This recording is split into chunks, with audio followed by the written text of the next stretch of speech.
Hello and welcome to my channel. Today I'm doing a colored pencil portrait of Robert Redford, a classic actor who passed away recently. Let's get on with the drawing process. As you can see, I already started working on the background here. I picked a dull yellowish color with some brownish tones at the top. I'm going to try to create a little bit of contrast between the main subject and the background.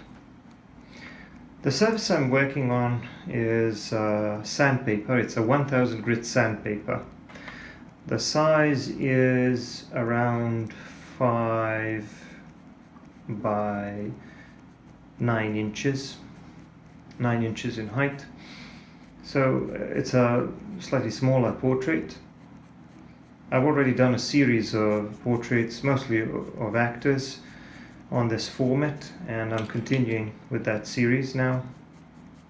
So I'm starting to work on the hair, and for the base color I'm going to start with some much darker colors, like darker browns, a little bit of burnt sienna, and then for some of the lighter midtones I'm going to use something like burnt ochre. Now he does have a lighter hair, like a blonde hair, but in order for those highlights, those lighter parts of the hair to stand out, I first need to establish those darker areas. And of course I will try to make the darker parts of the hair stand out against the lighter parts of the background, and the lighter parts of the hair at the top stand out against the darker background at the top. So that's the idea. For the base color for the skin, for the face, I'm going to use a combination of colors.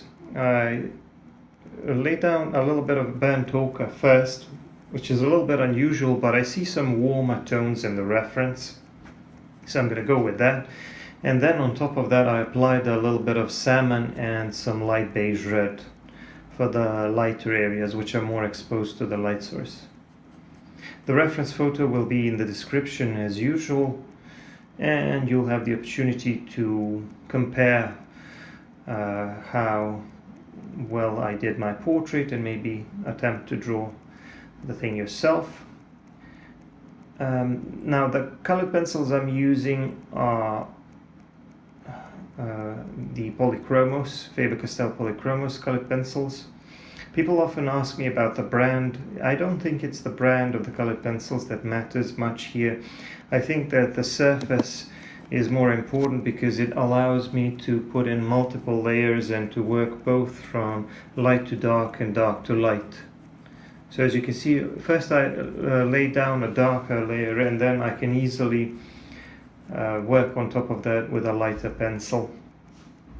This is because of the textured surface of the sandpaper, but this is a very fine sandpaper.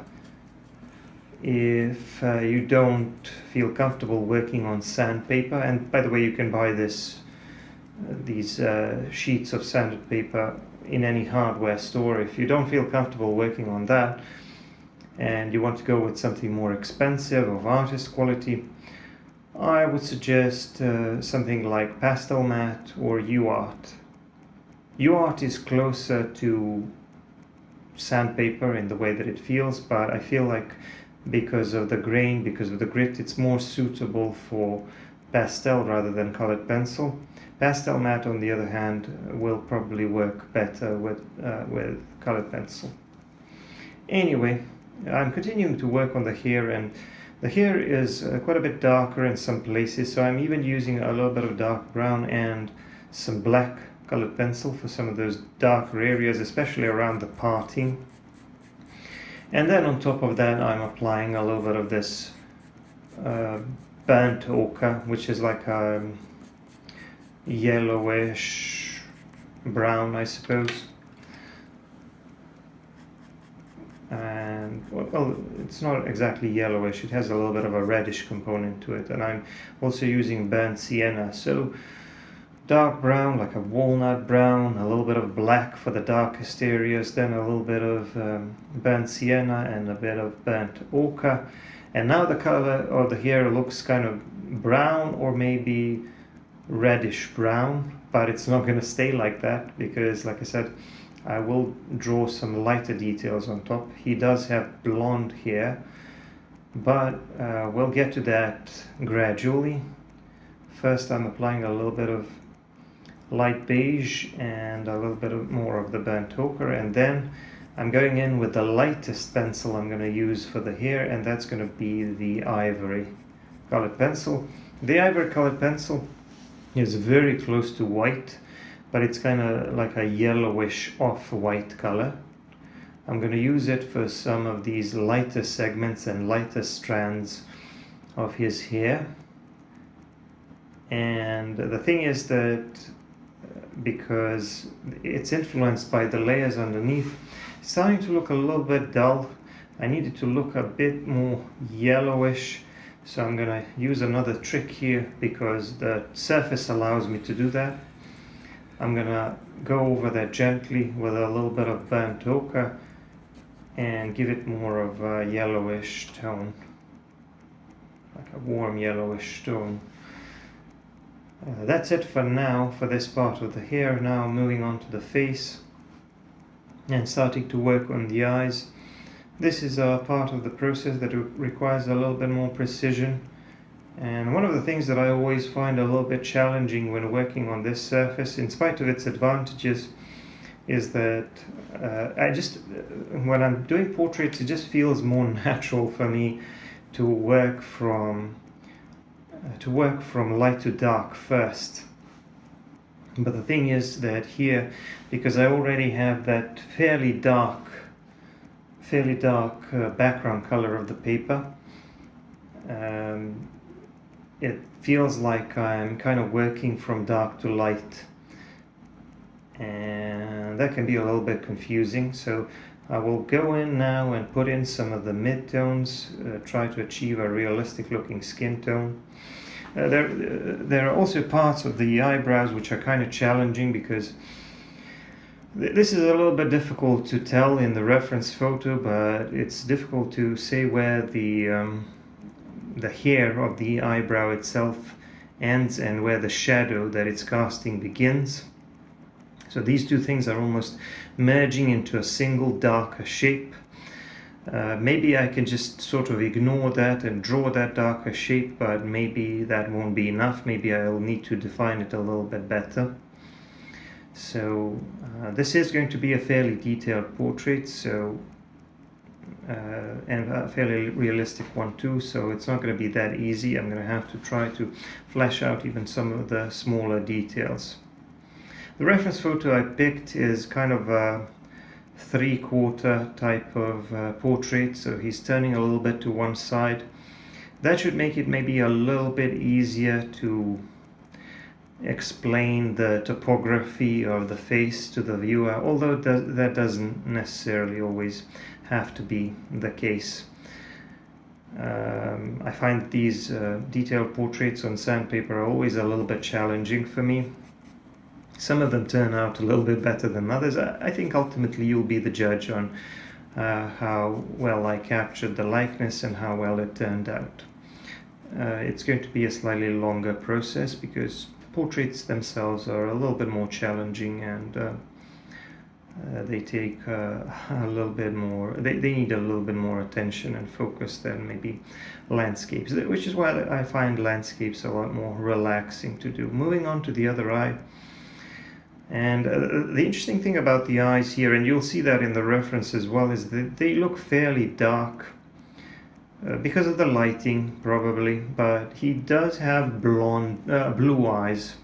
I think they're either light greenish blue or just plain blue eyes, but you can't really tell that here because of the lighting in the reference photo. But I did add a touch of a lighter color to the iris, so I hope that these tiny differences in value will be noticeable after all. I'm just shading the rest of the face here around the eye and the nose and the cheekbone area. I know it looks kind of ugly now, but that's mostly because I haven't covered that darker background color. quite yet. And once I do, and once I blend a little bit, and occasionally I blend with a brush, just dabbing on it gently, just to push the pigment into some of those darker spaces. And then of course I reapply the pencil. But once I do that, I will start applying some lighter and darker pencils, increasing the range of value and trying to define the topography of the face a little bit better. As you can see, the nose is starting to look more three-dimensional now, because I defined the lighter parts of it and I added that highlight around the tip of the nose, where that round part of the nose is reflecting a little bit of light. So that already looks fairly convincing, except for the fact that I'm not entirely sure about the shape of the nose.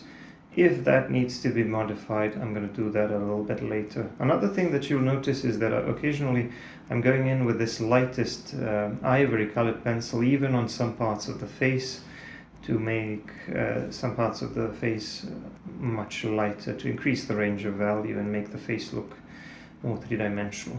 I'm moving on to the rest of the hair, using the same approach, basically applying the browns and the darker colors first.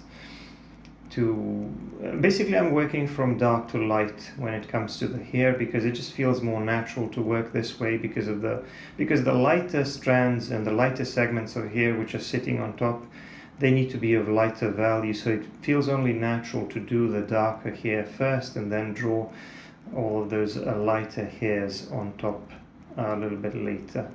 And I use the same approach. I use the ivory colored pencil for the lightest bits of the hair, and then I just went back and reapplied a little bit more of that ochre to make the hair look a little bit more yellowish, a little bit more blondish.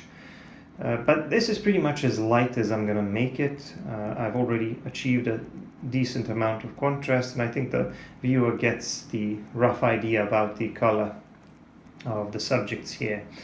Moving on to the mouth, he has a nice set of fairly white teeth, but I can't make them completely white. So I'm gonna I used ivory actually, which is a yellowish white, but I'm gonna make it a little bit darker in some places. And also for the lips, I'm gonna use a combination of colors, a little bit of this Venetian red in combination with some of the other colors which I used for the rest of the skin on the face.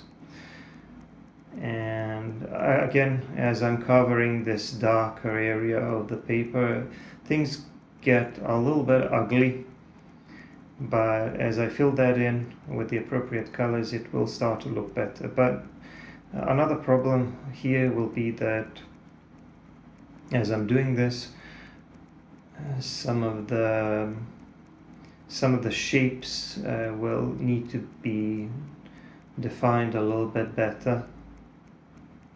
And this is the ugly part of the process, or maybe the stressful part of the drawing process, where I often feel like I'm losing the likeness a little bit. Some of the general stuff is still there, but when I step back and look at the drawing, I feel like I need to do something about the mouth, which is still not finished yet.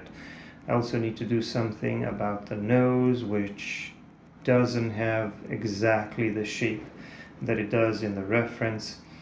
And the eyes also need to be reworked a little bit. So basically, even though it feels like I've colored in or covered most of the face, and I just need to do a little bit of shading, I still need to do a lot of those finer adjustments, which usually take at least another hour before the portrait is close to achieving any sort of likeness.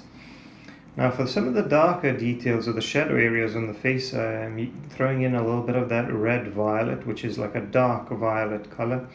And I feel like it works pretty well with some of these reddish browns. And it's a fairly dark and rich color, which works well to increase the range of value on the face. To make some parts of the face lighter, those parts of the face which are more exposed to the light, like the cheekbones and the forehead and the parts of the nose, I mostly use the salmon, which is like a pinkish color, and the light beige red, which is a little bit duller but also a little bit lighter. But the thing is that you don't want to go in too hard and too fast with these lighter colors, because if I did that, everything would end up looking kind of flat.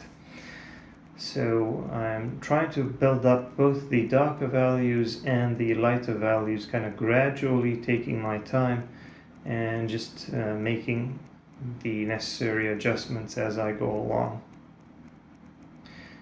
So now I'm mostly focusing on the lower part of the face, the jaw and the cheek area. The cheekbones need a little bit more work, but I will get that eventually.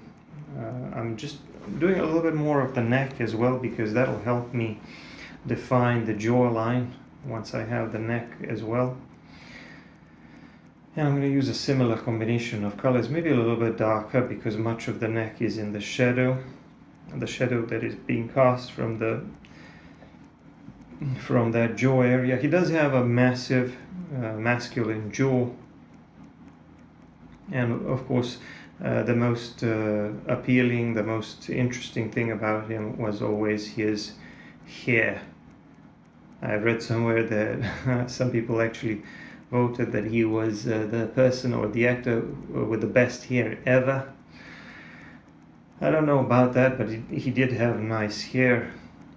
The color won't be exactly the same in the reference, but neither will all the other tones, obviously. That's not really impossible. That's not really possible when you're doing a portrait, and honestly, it doesn't really matter that much. I think you need to try to get it to look close. You need to go for your own interpretation of the colors, but also, more importantly, you need to try to capture the tones, the values, and the overall shape of the face, which is what I'm trying to work on right now, because some of the elements, some of the parts of the face are still well off, and I need to do quite a few adjustments. So one of the first things I'm going to do is I'm going to start working on this area here, trying to define the nose a little bit better, trying to work on its shape a little bit better. And I also felt like the chin and the jaw area needed to be a little bit bigger. And when I'm adding a little bit more shadow around it, that seems to be doing the trick. He's wearing some kind of a white shirt on a blue or a dark blue sweater, but I'll get to that a little bit later. I'm just going to do parts of it for now, but I still need to do a lot of work on the face itself. So I flattened some of the areas by applying some of the lighter colors, and I think that improved the appearance of the cheeks and the cheekbone area a little bit. And I think it also improved the appearance of the skin a little bit. It looks more natural, at least to me. But the eyes, especially the eye on the left, is a little bit off still in terms of the shape. So this is a process. It takes a little bit of time. Like I said, during much of this drawing process, you will see me kind of going back and forth, jumping from one part of the face onto another, as I'm trying to make these tiny adjustments. But these tiny adjustments do make a huge difference. And one of the things that can help you when you feel you're kind of stuck and you don't really know what's wrong, just sort of make a short break, or take a short break. And here I'm doing the rest of the background. I have a little trick here with the background here in order to make it look smoother.